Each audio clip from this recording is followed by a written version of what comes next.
ஒவ்வொரு மாவட்டத்திலும் nodal bank is another side.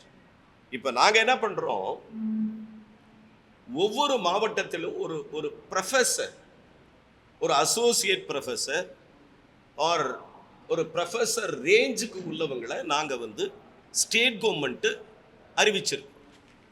இப்போ இந்த ஒவ்வொரு ப்ரொஃபஸர்ஸ் ஒவ்வொரு மாவட்டத்திலும் என்ன பண்ணுவாங்க, மாணவர்களுக்கு தேவைகளை கேட்டறிவாங்க. இவ்வளவு நாளா அந்த பேங்க் தான் கேட்கும், மாணவர்கள் பேங்க் தான் போவாங்க, பெற்றோர்கள் பேங்க் தான் போவாங்க. இனிமேல் இந்த கல்லூரிக்கு ஒரு பேராசிரியர் மாவட்ட அளவில் நியமிக்கப்படுகிறார்.